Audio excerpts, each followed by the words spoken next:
Masih banyak misteri dalam cerita One Piece yang belum terungkap hingga saat ini. Beberapa di antaranya adalah tentang asal-usul para Gorosei dan kejadian sebenarnya dalam abad kekosongan.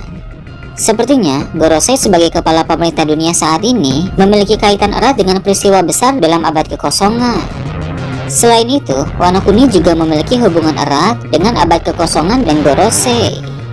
Dalam video kali ini, channel Teraokun akan membahas tentang pengkhianat dari Wano Kuni yang berkaitan dengan Gorosei. Gorosei merupakan 5 orang tua yang menjadi kepala pemerintah dunia. Dari mana Gorosei berasal dan bagaimana mereka bisa menjabat sebagai kepala pemerintah dunia masih belum diketahui. Namun menurut admin, Gorosei berasal dari masa yang sangat jauh. Mereka telah hidup sangat lama, bahkan sebelum abad kekosongan. Seperti yang kita tahu, dalam abad kekosongan terjadi perang besar yang melibatkan aliansi 20 kerajaan melawan kerajaan kuno. Berdasarkan penjelasan dari Profesor Clover, pemerintah dunia berdiri pada masa abad kekosongan juga, yang menandakan bahwa aliansi 20 kerajaan memenangkan perang tersebut. Mereka berhasil mengalahkan dan menghancurkan kerajaan kuno, lalu mendirikan organisasi politik yang sangat besar untuk menguasai dunia.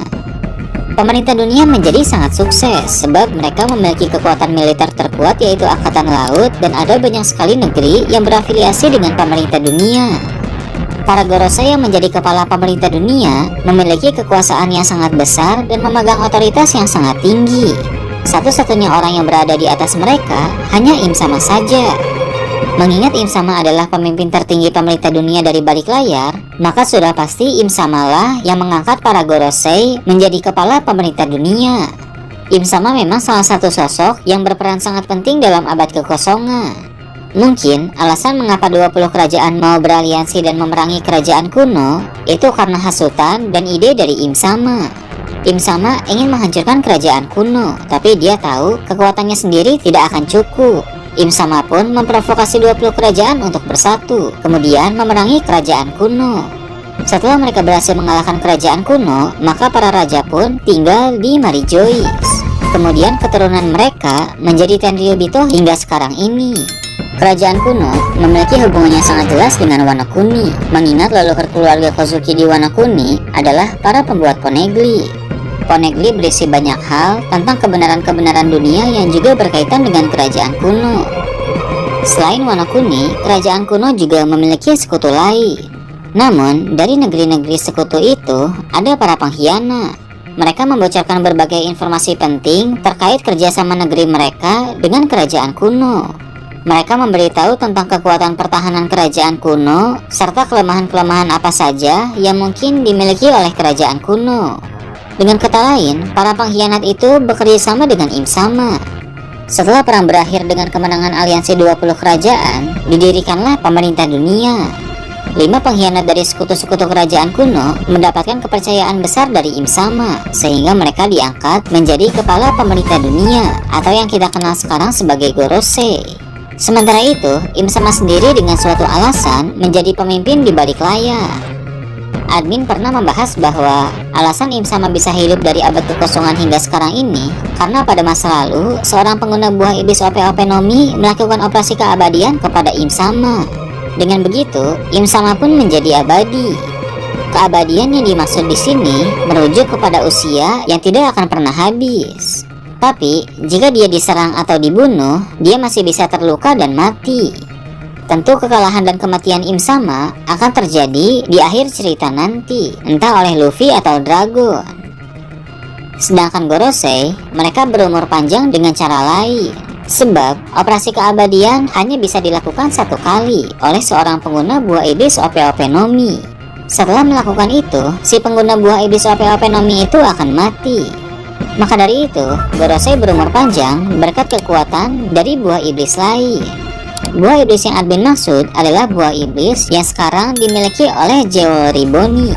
Buah iblis tersebut memiliki kekuatan untuk memanipulasi usia. Pada masa lalu, orang yang mengonsumsi buah iblis tersebut berada di pihak Im Sama. Dia telah mencapai tahap awakening dari buah iblis itu, sehingga dia mendapatkan kemampuan yang sangat hebat yang bisa membuat orang lain dalam batasan tertentu menjadi abadi. Sekali lagi, keabadian di sini bukan berarti tidak bisa mati, melainkan umur yang sangat panjang.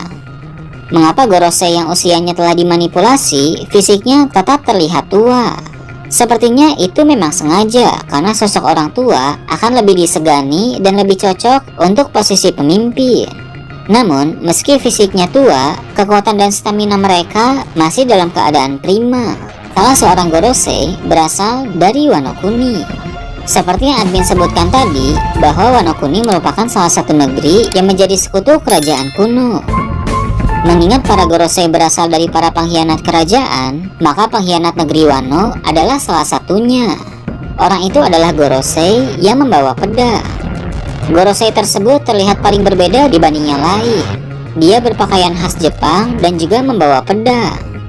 Negeri Wano memang terinspirasi dari Jepang pada zaman Edo, jadi Gorosei tersebut besar kemungkinan berasal dari Wano Kuni.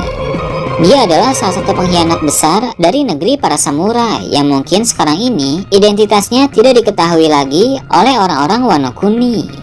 Gorosei tersebut juga pernah mengatakan bahwa alasan mengapa Zou menghilang dalam kabut itu karena Wano Kuni tidak jadi dibuka.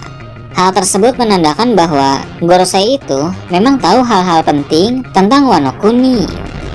Pedang yang selalu dibawa oleh Gorosei itu sepertinya adalah Sodai Kitetsu, seperti banyak teori yang telah beredar.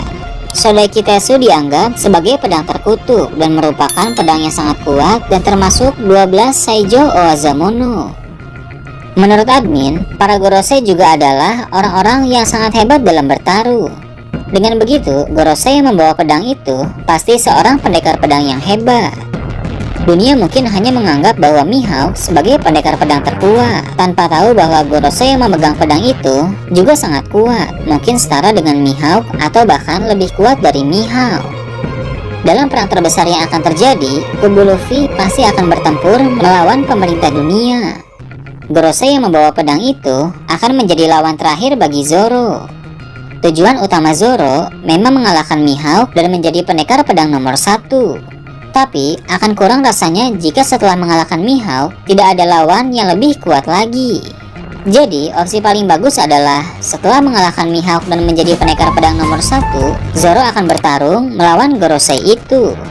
Ini pun akan menjadi pertempuran terbesar Zoro, karena ternyata Gorosei itu lebih kuat dari Mihawk.